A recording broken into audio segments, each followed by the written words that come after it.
Dear Mbak Erina yang saya hormati, kok Mbak sampai hati sih pamer-pamer kemewahan, flexing-flexing, naik private jet, beli stroller 30 juta, beli sandwich 400.000 di tengah kondisi negara yang sedang kacau balau, di tengah kesenjangan sosial yang ada di mana-mana. Mbak Erina, that is not very demure. That is not very ethical.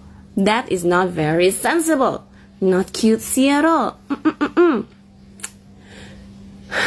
Mbak, rakyat ini sedang terluka. Yang setidaknya Mbak bisa lakukan adalah jangan naburin garam di atasnya. Oh iya, Mbak Erina katanya lagi S2 ya? S2 tentang salah satu mata kuliahnya Practice and Research for Social Justice. Aku mau dong baca risetnya kalau udah terbit. Nih ngomongin soal Erina Gundono, gue liat banyak yang nge-report Erina ke konvina fakultasnya. Menurut gue ini pointless guys, karena university kayak Pennsylvania tuh nggak akan sembarangan nge-cancel offer cuma gara-gara backlash dari netizen. Kecuali kalau Erina sendiri itu terlibat langsung dalam aktivitas ilegal atau pelanggaran yang melanggar kode etik tuh. Bisa aja, tapi jujur aja ya, menurut gue Erina ini emang perlu banget kuliah di bidang social policy. Minimal buat ngedukasi keluarganya cuy, dan generasi penerusnya lah. Semoga aja ilmunya nanti nggak disalahgunakan cuma buat personal branding doang gitu. Apalagi mengingat biaya kuliahnya yang selangit. Nih nggak semua orang bisa afford buat bayar tuition fee segitu. Jadi agak geli aja gue ngeliat lo sama laki lo itu bilang roti 400.000 itu mahal sambil caper di sosmed. Ya lebih baik cukup lo pendem aja dah. Gak usah diposting di tengah hancurnya demokrasi demi ambisi laki lo itu buat maju ke pilkada.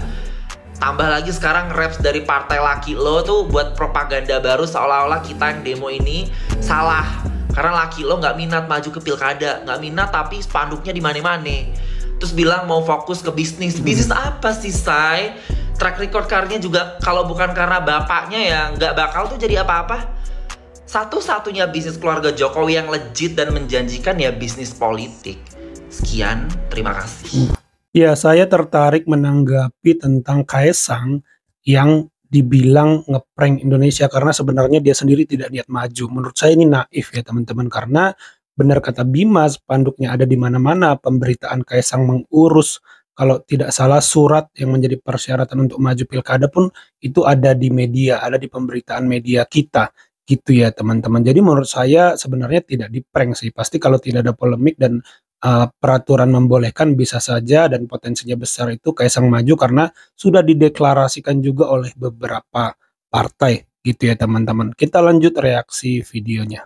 Alia, mana nih sekarang nggak keluar kan orangnya? Kalian nonton video ini belum? Sumpah ya, menurut gua Alia nih emang salah gitu ya. Harusnya dia jelas ngomongnya, wanita Indonesia yang waras dan juga paham konteks, supaya video-video kayak gini tuh nggak muncul. Dari kemarin gue gregetan banget sama video ini karena banyak banget kesalahan berpikir dalam video ini. Mari kita bahas. Pertama kita harus sadar dulu ya, kalau misalnya apa yang dilakukan oleh Alia itu adalah sebab akibat. Dia itu akibatnya. Sebabnya apa gitu ya? Sebabnya itu adalah karena menantunya presiden itu tone deaf.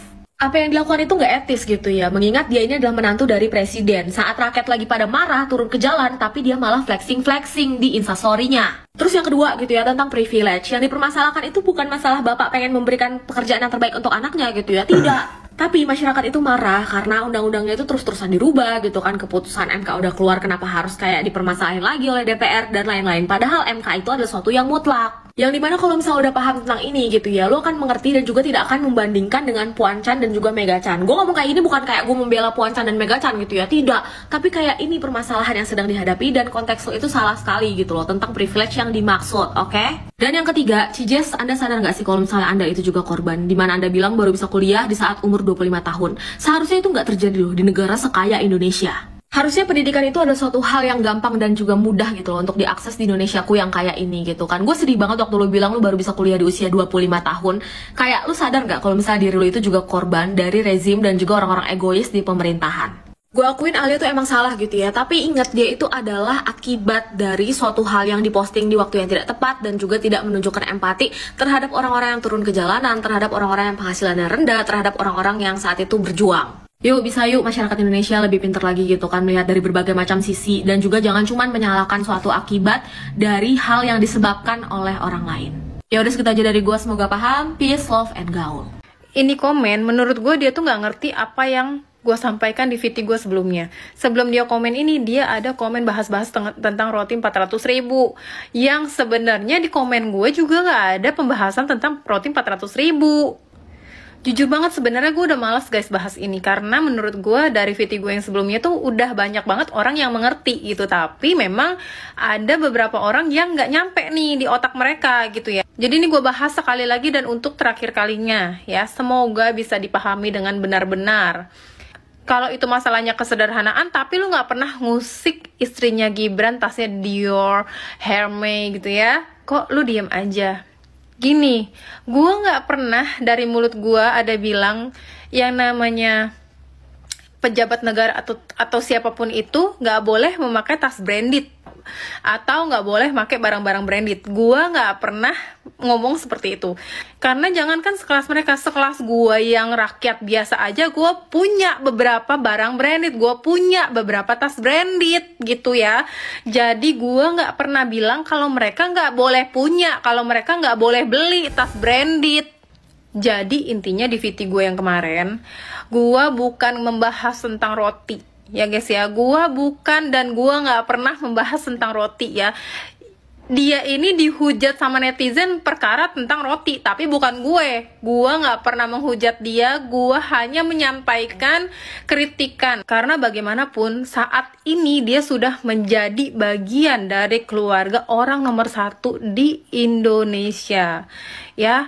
Harusnya dia bisa memberi contoh yang baik gitu maksud gue. Jadi dia ini sekarang udah bukan orang biasa lagi, dia ini sudah menjadi bagian dari keluarga orang nomor 1 di Indonesia.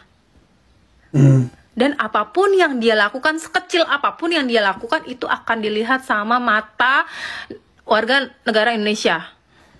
Terus kalian mikir nggak kenapa dia tuh bisa dihujat gitu? Karena menurut kebanyakan orang yang ada di Indonesia tidak suka sama apa yang dia lakukan.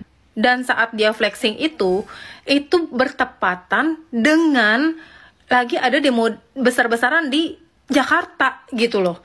Jadi yang saat ini dia sudah menjadi anggota keluarga orang nomor 1 di Indonesia, harusnya dia bisa lebih berempati gitu. Dan kalian ini harus bisa bedain yang namanya hujatan, yang namanya kritikan ya. Harusnya buat dia pribadi juga dia harus bisa terima kritikan sih dari warga-warganya gitu ya, supaya kedepannya tuh bisa lebih baik lagi gitu kan, supaya ini tuh bisa jadi pelajaran buat dia. Kapan waktunya yang tepat untuk dia flexing, kapan waktunya yang tidak tepat untuk dia flexing. Bukan nggak boleh sama sekali untuk flexing ya guys ya, tapi dia harus bisa membedakan waktu yang tepat, kapan sih dia boleh nih untuk flexing gitu. Jadi sekali lagi gue tegaskan, karena sekarang dia sudah menjadi anggota keluarga orang nomor 1 di Indonesia. Beda cerita kalau dia bukan anggota keluarga nomor 1 di Indonesia, mungkin gak akan disorot sama masyarakat Indonesia gitu. Coba kalau posisi lu seperti Erina, katanya disebut juga namanya ya kan, gue gak disebut nama lo. Kalau gue jadi dia ya, gue bakal mencoba untuk bersosial media itu lebih bijak lagi. Dia kan menantunya presiden, seluruh mata memandang. Kalau keadaan Indonesia baik-baik saja sih mungkin, atau sejahtera gitu ya, ini masih banyak yang sangat membutuhkan bantuan dari pemerintah. Gue beli deh tuh nasi campur yang harus 10.000, gue bagiin sama orang yang sangat membutuhkan.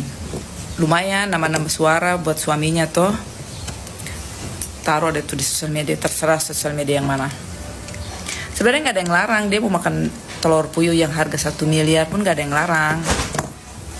Suka-suka dia sebenarnya, cuma kan mungkin kalau gue gitu ya, pamer-pamer nggak bakalan jadi gunjingan, ngerti nggak sih? Atau mesti pakai bahasa isyarat atau pencaksilat. Lu ngebela boleh ya, tapi kan memang faktanya seperti itu. Nggak usah menyala abangku. Kalau bisa pakai akun asli, jangan yang bodong-bodong. Ya itu ya teman-teman, komplain netizen terhadap Mbak Erina karena dia dianggap flexing di tengah kondisi Indonesia yang sedang panas-panasnya, baik secara ekonomi ya teman-teman, baik secara demonstrasi kemarin. Saya nggak tahu sih apa yang ada di pikiran Mbak Erina, apakah dia tidak update informasi kondisi yang ada di Indonesia, atau memang statusnya itu adalah bentuk sebuah nantang aja gitu, nantang netizen atau nantang masyarakat gitu ya. Lu terserah deh demo di luar sana nih, aku sama suamiku santai-santai aja nggak peduli. Apakah bentuk itu? Nah ya kita nggak tahu juga ya teman-teman, karena ya bisa saja Mbak Erina mungkin tidak update atau lagi dalam posisi tidak peka aja, bisa juga sih sebenarnya. Kadang-kadang kita ada momennya itu tidak sadar melakukan sesuatu dan tidak sadar dampaknya. Bisa saja kadang-kadang tuh apa ya, dalam posisi itu tidak ngeh, tidak paham bahwa ini akan berdampak. Khilaf lah bahasanya, khilaf. Mungkin nggak sih teman-teman, kalau menurut teman-teman bagaimana? Tapi ini memang menjadi polemik ya teman-teman, karena memang di momen yang tidak tepat, karena itu demo juga ada hubungannya dengan Kaisang, karena putusan MK membuat Kaisang nggak bisa maju pilgub. DPR itu mendorong yang dipakai putusan MA. Nah kalau pakai putusan MA itu Kaisang bisa maju. Nah sementara itu rapatnya diputuskan secara kilat. Nah ini kan ada hubungannya dengan Kaisang tadi. Jadi ini memang tidak bisa dilepaskan dari suami Mbak Erina. Makanya saya bilang, apakah itu bentuk upaya Mbak Erina itu pengen bilang, saya sama suami santai-santai aja nih gitu, kenapa kalian misalnya berisik atau apa. Kita kan nggak tahu apakah lagi menantang masyarakat atau memang Mbak Erina dalam posisi khilaf, tidak sadar aja bahwa itu ada sedang dibahas loh mereka itu, suaminya itu, terutama di Indonesia. Nah ini kan sebenarnya kita bisa nilai ya teman-teman, bisa analisa. Nah tapi saya mau nanya pendapat teman-teman, coba tulis di kolom komentar. Itu saja video kali ini. Terima kasih buat teman-teman yang sudah menyimak sampai selesai. Sampai jumpa di video saya selanjutnya.